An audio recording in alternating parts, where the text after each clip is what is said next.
Demon's Game, a maliciously wicked short story. So, alright. Dust scattered over her piece of paper, smudging the ink from her pen. Grimacing, she crumpled the page and chucked it into the trash. She grabbed another sheet of paper. Do you mind? I'm trying to work. But I'm bored, a voice above her whined. Can't you at least work on something interesting, Celeste? When she ignored him, he pouted, flipping upside down, and floated down until he was an inch away from her face. Celeste, he whined. Ugh!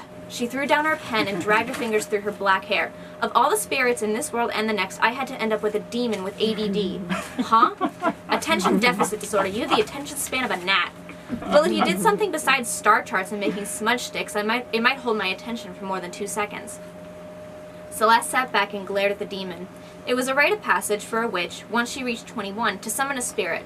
But once a spirit was released, there was no controlling it. Most spirits only stayed for an hour or so. She, somehow, managed to summon a demon who wanted nothing more than to stick around and pester her. And, the best part, only she could see him. Most of the time he was a shadow, but more often than not, he looked more like a Harlequin Joker with diamonds painted over his eyes. Fine, what do you want to do? I'm up for anything, he said, and continued to float around the room, still upside down. How about the park? No. The library? No. The craft store? No. Zane! She threw the pen at him, but it missed by an inch. Suggest something interesting and I'll say yes. Look, I'm going to go out and get some ingredients. Come if you want, I don't care either way. She pushed herself from her chair, crossed the room to grab her purse, and headed for the door. As she locked up her apartment, Zane passed through the wall and joined her. She cast him a glare, which he ignored as he started ahead of her down the sidewalk.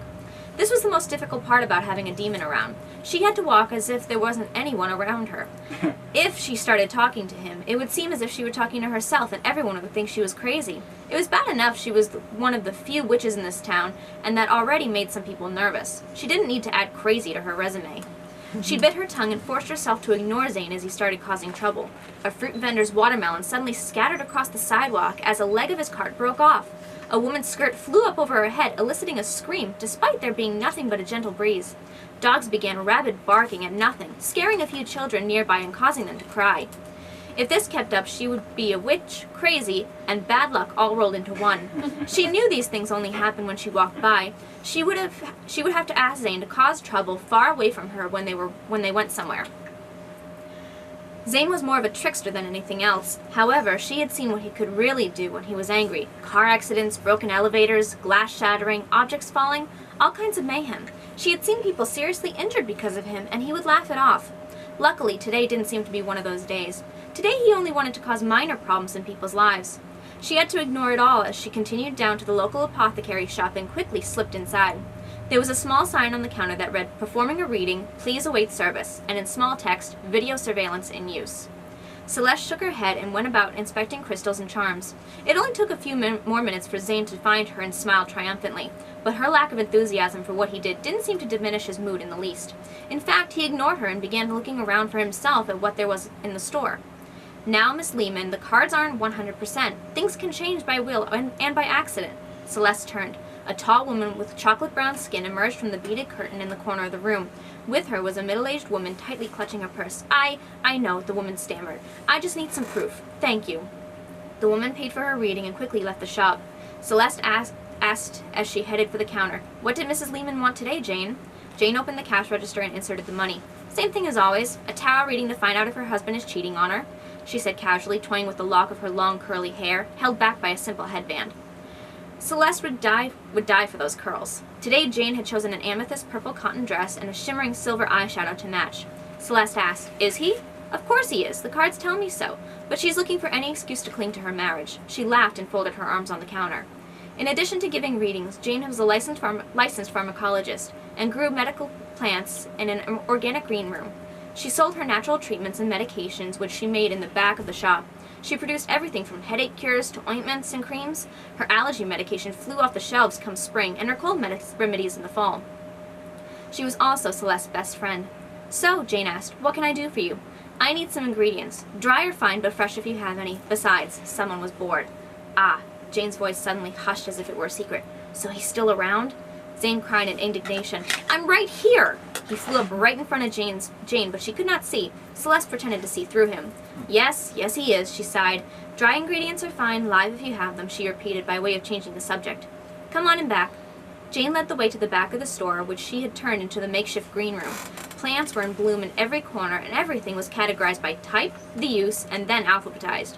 You have way too much time on your hands, Celeste teased, as she made her way between the rows and rows of pots. Zane examined the plants, staying well away from some of them. You know, Jane once more chose to whisper to Celeste as they walked, we could always banish him. It would be fairly simple to do. I mean, you summoned him 3 months ago. He should be long gone by now. Zane growled and popped up in front of them. I can hear you. Celeste could see that Jane was working on his last nerve. She did not want him harming her or the store. Some of the plants were irreplaceable. Really, Jane, it's fine. I appreciate the offer, but I'm fine. Celeste, you can't want a demon around. Any spell you make will turn sour and end up a curse. Zane's eyes began to glow a fiery red. His growl deepened in his throat. Tell her to shut up. Jane, seriously, it's okay. She watched Zane's face as it took on a blue tinge, darkening to near black, while his eyes got even redder. She maybe had one or more chance to stop the disaster before it got started. He's not too much trouble. I actually enjoy having someone around to talk to. It gets kind of lonely in that apartment. My neighbors think I talk to myself, but I can deal with it. It's nothing new when you think about it. Celeste, listen to yourself. You're in the company of a demon, and you're okay with it. Your aura is starting to turn black because of him. You need to exorcise him now before it's too late. Jane was insistent. Celeste knew Jane meant well, but she could feel the energy in the room shifting, darkening. Jane continued, if you don't get rid of him, the coven will, and it won't be painless for either of you.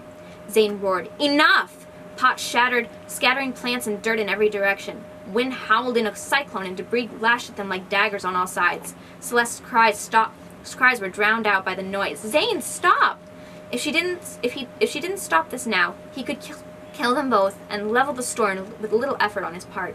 She scrambled to try and rhyme words in her head before screaming into the storm. She chanted as loudly as she could, anger that swarms and turns, rage that swells and burns. Take it now, take it away, bring calm for at least a day. Take this spell, take this tempest, do what's right, do what's best. Calm this demon, let him rest. The cyclone whipped the spell into the air. Zane's intense rage countered the spell. The wind tore at their clothes and skin like razor blades. Jane screamed as shards of pottery lacerated her face and hands. She was forced to cover her face with her hands to protect her eyes from being damaged, but she could do nothing to shield the rest of her body. Her clothes were torn and blood dripped from her shallow wounds. Before Celeste could reach for her, arms circled her waist and pulled her back. The deep, enraged voice spoke through the thunder of the wind. You humans think you can tell me what to do? Jane uncovered her face only because the voice had startled her. Her eyes widened in horror, and she staggered back, tripping over a fallen pot and onto the floor, but she still continued to gape. Celeste looked up at Zane and cringed, now knowing what had frightened Jane so.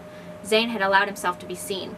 His skin was dark blue and his eyes were still red, but what had once been a joker was now a black cloak-wearing, skeletal wing-flapping demon with claws that dug into her flesh. She had only ever seen him this way once, the very first night she had summoned him into this world, the very same night he had refused to leave. He seethed. I refuse to let any of you exorcise me. She begged, Zane, stop! He ignored Celeste and stared daggers at Jane. Jane shook. Celeste tried to free herself again. His grip tightened and his claws punctured her skin. Rivers of blood stained her clothes. She's mine to do with as I please, just as is the world she released me into. Remember that, human. Celeste's eyes widened. Before she could try again to cast a spell, he snapped his fingers. She was back in her apartment. Her hair was a wind-torn mess. Her clothes were shredded in places. Blood soaked her sleeves from his claws. Her face was bruised and sliced, and somewhere along the way she had lost a shoe in her purse. Zane had resumed his everyday guise. No longer was his skin the death's blue. His wings and cloak had vanished, leaving him in his black and white checkered Joker ensemble. He released her and was floating as if in a reclining sofa, his head propped up on his hand and examining his checkered painted nails for scratches. She screeched, What the hell was that? I was proving a point, he said as he looked up from his hand. And that point was, he shrugged, that I'm not going anywhere. Ever. You could have killed us. Amusement danced in his eyes and mirrored his smirk. What should we do tomorrow? That's that. Thank you. Wonderful. Yeah. So that's the first story in my Demon Game series. Right now it's only available as an e-reader, so it's available on Amazon and Nook.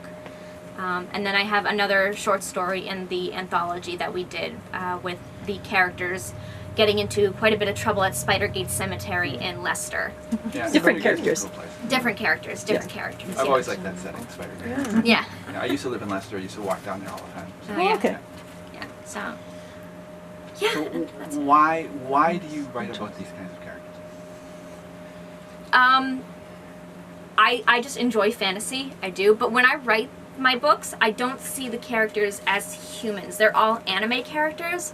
So I see their mannerisms and their reactions as you would see in a typical Japanese anime. They're over-exaggerated, you know, exclamations, their wild follies, and if they trip, they don't just trip. They trip and crash everything around them and get up, like, in shock and horror of what they had done. That's our okay. cover. Oh, okay. Very anime. So I take a lot of influence from anime when I look at the characters, but when I actually come up with the stories, I go back to a lot of the fantasy that I had read before, growing up, and even now. And I just like the dark stuff. Anything that's like out of this world is okay with me. I do vampires, witches, werewolves.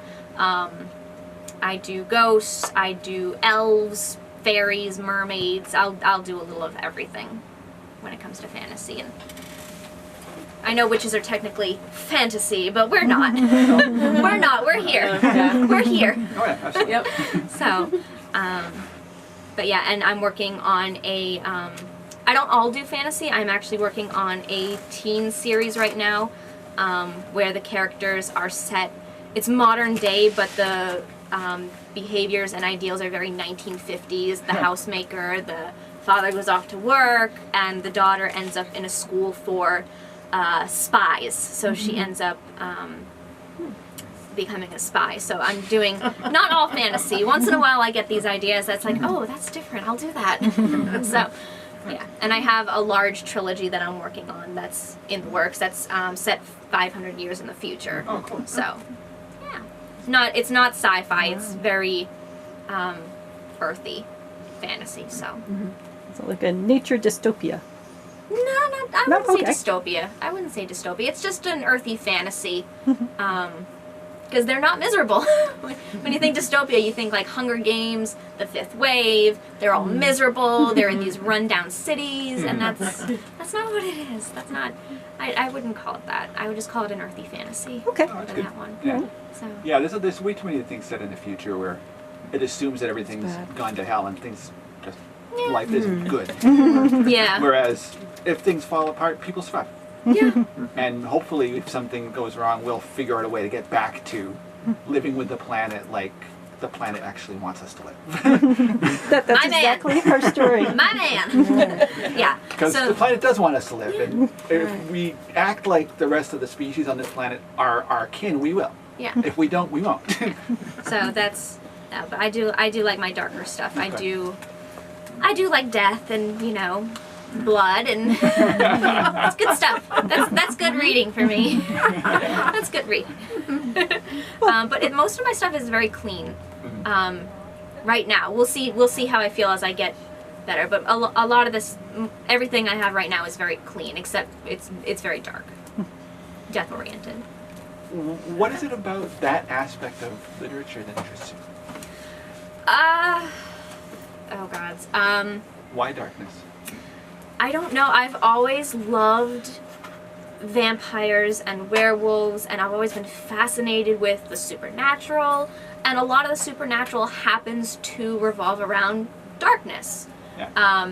There are some that aren't, but every light tale has its dark side, the dark counterpart. But I've loved fantasy since I was really young. My favorite book I read in the 7th grade going into 8th grade, and it's still my favorite book. It's a fantasy. It's called Snow Walker by Catherine Fisher. And it's my favorite book to this day. And I guess she was a lot that influenced me. I read her books still. I've read it over and over again. I get influence from Sarah J. Maas, who wrote the Court of Thorns and Roses series. My werewolf romance that I started, I got inspiration from Patricia Briggs, who wrote the Alpha and Omega series. But I've read the True Blood series by Charlene Harris. I've read Dracula. I've read Frankenstein. I've gone back to the classics, and I go to the dark stuff today. And that's a lot of it's what you see now is very dark stuff. It is. Yeah, It with is. the teen Yeah. stuff, it is dark when you go into the fantasy stuff. But that's always been my niche when it comes to writing. I can't do regular romance. I can't do teen fiction because it's all very cut and dry. You know what's going to happen. It's why I stay away from a lot of romances and regular fiction because you know what's going to happen, in my head at least. But fantasy, you don't always know. You don't always know who's going to end up alive, who's going to come out, and I like that about it. You think they're going to make it, you think they're all going to make it, and then nope. One of them ends up not. So You also don't always know who the good guy and the bad guy is. yeah, So you've got this deep darkness, but you also have an intense light. yeah. So like, and the person you Right. think is the bad guy ends up being the best ally for Right. you. Right. yeah. So and it's trippy because you don't see that in fiction. The bad guy is the bad guy. The killer is the killer. There's no flexibility. Whereas fantasy, you can do anything you want, and it's okay. There's a lot more of a sense of redemption in Yeah. dark fantasy too. So someone could make a horrible mistake, see what they do, and change. And come back from it. Yeah. Right. Whereas Sure. fiction, no, especially modern day fiction, you make a mistake and it's that bad, you're going to jail. Yeah. Your ass is in jail. Sometimes, although there are Sometimes. a few novels out there that are more like crime novel series. What's his name? Andrew Vax writes a whole series of them, where the heroes are criminals. Yeah. So Yeah. it's got And you start seeing it's the got kind like of a loyalty Dexter among feel. real You're people. rooting for Dexter the killer. Too, he's another Yeah. one. You're rooting for Yeah. the killer. Yeah. And I mean, I like the flexibility of fantasy, the fact that Yeah. you can do anything you want and it's okay. No one's going to argue with you and say, you can't do this because that is not what that species is. And it's like, hello, you don't know that. Right. When was the last time you ran into a kraken? So, but and I also kicking around a pirates series. Not necessarily fantasy, but it's definitely not going to be set in this world with the regular rules that you see for pirates and stuff. And it's going to be an all-female pirate Nice. crew because you don't see that. I got a little inspiration from Pirates of the Caribbean. I will admit it. I watched the first Pirates of the Caribbean and I was like, ooh. But fantasy is just a freedom for my writing, I find. And I have a bunch of other stuff like I had to write a short story model an author, or you had to take influence from an author. So I did two. I did one that I thought was very in the style of Mary Janice Davidson, who does the Undead series. And it's a modern vampire queen. She loves designer shoes, and she is blonde, and she is very mouthy, doesn't let anyone get in her way. She knows what she's doing. So something like that. And then I did one very based on Edgar Allan Poe, where it was I took inspiration from The Cask of Amontillado, Yeah. where he's burning a guy alive Yeah. with no real cause, no real reason. So I did a modern day something like that, where a guy drowns his best friend for no real reason other than he wanted to be there for his funeral. So yeah, but it's I really